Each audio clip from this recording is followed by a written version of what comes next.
ውድ ቻናላችን ቤተሰቦች እንኳን ወደ ቻናላችን በደና መጣችሁ። አሁንም ሊቨርፑልን በተመለከቱ ጉዳዮች ተመልሼ መጥቻለሁ። በዚህ ሰዓት ምን መለከታቸው ከጥቂት ሰዓት በፊት እንግዲህ ወጣ አንድ መረጃ አለ እንደ ብሬኪንግ ኒውስ ነው።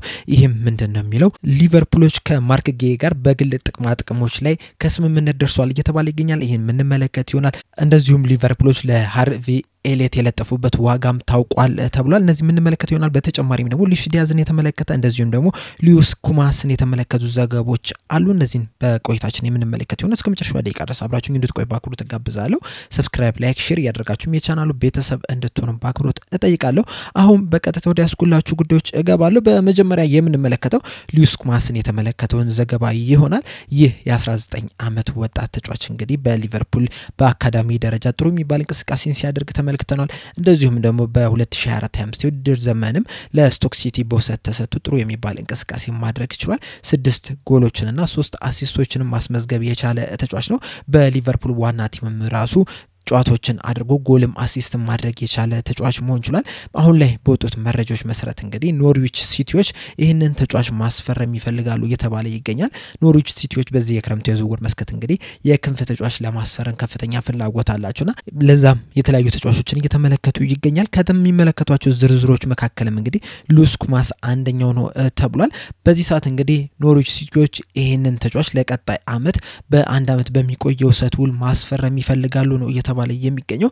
ከዚህ ፊት እንግዲህ ይሄንን ተጫዋች ለማስፈረም ክሪስታል ፓላሶችም ፍላጎት ነበራቸው። ነገር ግን ያን ያህል ገፍተው ባለመሄዳቸው ምክንያት እንግዲህ ዝውውሩ ሳይሳካ ቀርቷል። አሁን ላይ እንግዲህ ኖርዊች ሲቲዎች ይሄንን ተጫዋች ለማስፈረም ፍላጎት አላቸው እየተባለ ይገኛል። ሊቨርፑሎች ይሄንን ተጫዋች በውሰት ይሰጡታል ወይ የሚለው ነገር እንግዲህ አብረን የምንመለከተው ጉዳይ ይሆናል።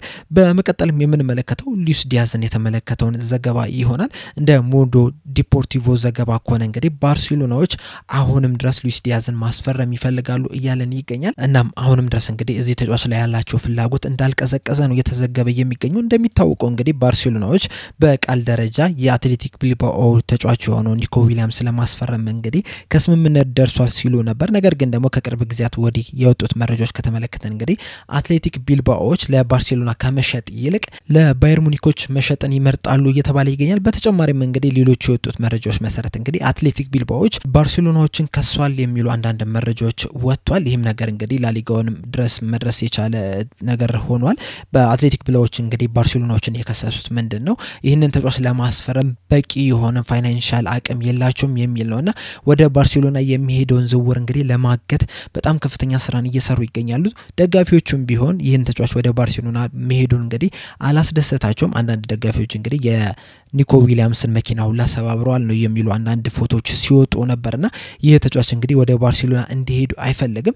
ይህ ብቻ አይደለም። የኒኮ ዊሊያምስ ኤጀንት ራሱ ለባርሴሎና የሚፈርም ከሆነ ባርሴሎናዎች ኒኮ ዊሊያምስን እንደሚያስመዘግቡት እርግጠኛ መሆን መቻል አለባቸው ነው ያለ የሚገኙና እርግጠኝነታቸውን ካረጋገጡለት ብቻ ነው ወደ ባርሴሎና የሚሄድ የሚሉ አንዳንድ መረጃዎች እየወጡ ነው የሚገኙትና ምናልባትም እንግዲህ የኒኮ ዊሊያምስ ወደ ባርሴሎና የሚያደርገው ዝውውር እንግዲህ ላይሳካ የሚችልበት ቻንስ አለ እየተባለ ይገኛል። ለዛም ነው እንግዲህ ባርሴሎናዎች አሁንም ድረስ ሉዊስ ዲያዝ ላይ ፍላጎት እንዳላቸው እየተነገረ የሚገኘው። በርግጥ ባርሴሎናዎች ብቻ አይደለም እዚህ ተጫዋች ላይ ፍላጎት ያላቸው፣ ባየር ሙኒኮችም ፍላጎት አላቸው። እንደዚሁም ደግሞ አልናስርም እዚህ ተጫዋች ላይ ከፍተኛ ፍላጎት አላቸው። እንደውም ቀደም ሲል በሰራውላችሁ ፕሮግራም እንግዲህ አልናስሮች ለዚህ ተጫዋች 100 ሚሊዮን ዩሮ ለማቅረብም ዝግጅት እያደረጉ ነው ሲባል ነበርና ምናልባትም እንግዲህ አልናስሮች በቀጣይ ቀናቶች ውስጥ የዚህን ተጫዋች ጥያቄ ሊያቀርቡ የሚችሉበት ቻንስ አለ እየተባለ ይገኛል። እና እስካሁን ድረስ እንግዲህ ሉዊስ ዲያዝ ወዴት ሊያመራ እንደሚችል እስካሁን ድረስ የተረጋገጠ ነገር አይደለም። ሊቨርፑሎች እንግዲህ ይህንን ተጫዋች ለመሸጥ አይገደዱም። 2 አመት ኮንትራት የሚያቆዩ አለው በሊቨርፑል። በተጨማሪም ደግሞ ሳምንታዊ ደሞዙ ራሱ በጣም ዝቅተኛ የሚባል ነው። ምናልባት በጥቅማ ጥቅሞች ከፍተኛ ሂሳብ ሊያገኝ ይችላል። ነገር ግን ደግሞ የተጣራ ሳምንታዊ ደሞዙ በጣም ዝቅተኛ ስለሆነ ሊቨርፑሎች ለመልቀቅ ያን ያህል አይቸኩሉም ነው እየተባለ የሚገኙና እስካሁን ድረስም እንግዲህ በቀጣይ ሲዝን ለየትኛው ክለብ ይጫወታል የሚለው ነገር እንግዲህ አለየለትም። ወደ ቀጣይ ወዴት ሊያመራ ይችላል የሚለውን ግምታችሁን እስቲ ኮሜንት ሴክሽን ላይ በመጻፍ አሳውቁኝ። ሌላኛው የምንመለከተው ዘገባ ደግሞ ሃርቪ ኤሊየትን የተመለከተው ሲሆን እንደ ዴቪድ ኦሪስቲን ዘገባ ከሆነ ከሆነ እንግዲህ ሊቨርፑሎች ከዚህ ተጫዋች የሚፈልጉትን ሂሳብ አሳውቀዋል እያለን ይገኛል። አያይዞን በዘገባው እንደተናገረው ከሆነ እንግዲህ ሊቨርፑሎች አርቢ ኤሊየትን የሚሸጡ ከሆነ ከዚህ ዝውውር ላይ እንግዲህ 40 ሚሊዮን ፓውንድ እና የመልሶ መግዣ ቅጽ እንዲገባበት ይፈልጋሉ እያለን ይገኛል። እንደዚሁም ደግሞ የመልሶ መግዣ አንቀጽ እንዳይገባበት የሚፈልጉ ከሆነ ቲሞች ሊቨርፑል ከዚህ ተጫዋች ከ50 ሚሊዮን ፓውንድ በላይ ይፈልጋል እያለን ይገኛል። እንደሚታወቀው እንግዲህ የተለያዩ ክለቦች አርቢ ኤሊየትን ለማስፈረም ፍላጎት አላቸው። ከዚህ በፊት እንደተዘገበው ከሆነ እንግዲህ የጀርመኑ ክለብ የሆነው አርቢ ሌፕዚግ ይህን ተጫዋች መውሰድ ይፈልጋሉ ሲባል ነበር።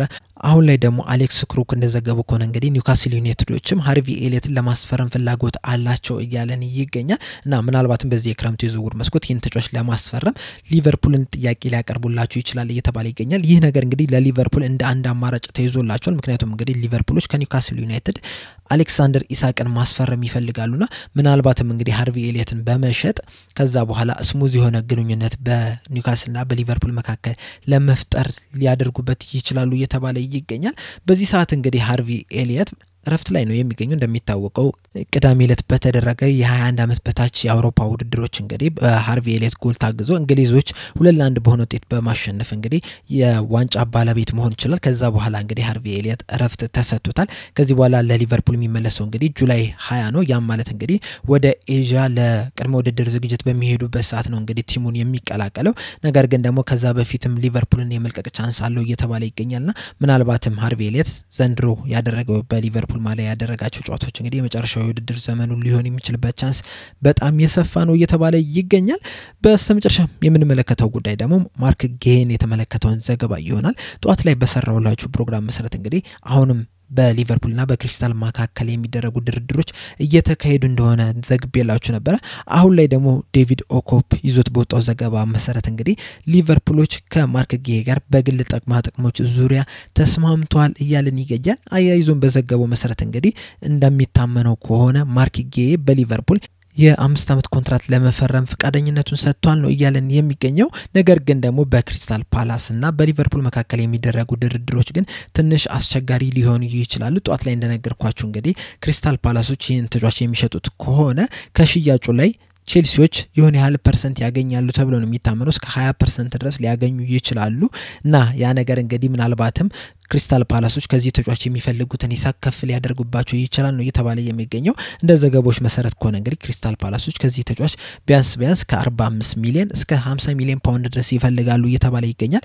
ሊቨርፑሎች ደግሞ ያንን ያህል ገንዘብ ለመክፈል ፈቃደኛ አይደሉም የሚሉ አንዳንድ መረጃዎችም ሲወጡ ነበር።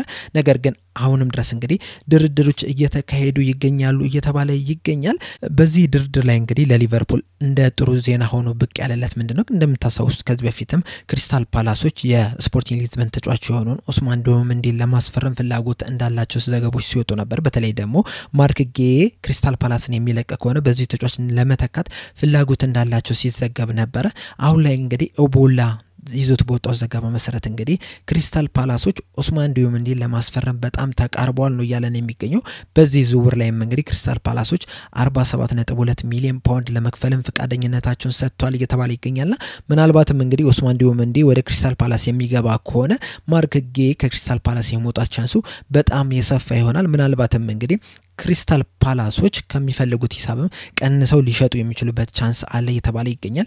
እንደሚታወቀው እንግዲህ ማርክ ጌ 1 ዓመት ብቻ ነው በክሪስታል ፓላስ የሚያቆየው ኮንትራት ያለው 2026 ላይ የሚያበቃ ይሆናልና ክሪስታል ፓላሶች ደግሞ ይሄንን ተጫዋች በነፃ ማጣት አይፈልጉም ነው እየተባለ የሚገኘው። ስለዚህ አሁን ላይ ነው መሸጥም ካለባቸው። ሊቨርፑሎች ደግሞ ይሄንን ተጫዋች ለማስፈረም እንግዲህ ቀዳሚ ሆነው መጥቷል። ቅድም እንደነገርኳችሁም እንግዲህ በግል ጥቅም ዙሪያም እንግዲህ ከስምምነት ደርሷል እየተባለ ይገኛል። ምናልባትም እንግዲህ በቀጣይ 1 ሳምንት 2 ሳምንት ውስጥ የዝውውር ነገር ሊጠናቀቅ የሚችልበት ቻንስ አለ እየተባለ ይገኛል። በዚህ ዙሪያ ያላችሁን አስተያየት እንዳለ ኮሜንት ሴክሽን ላይ በመጻፍ አሳውቁኝ። ለአሁን እኔ እዚህ ላይ አበቃው። በቀጣይ በሌላ እስከምንገናኝ ድረስ ሰብስክራይብ፣ ላይክ፣ ሼር ማድረግ እንዳትረሱ። ቻው።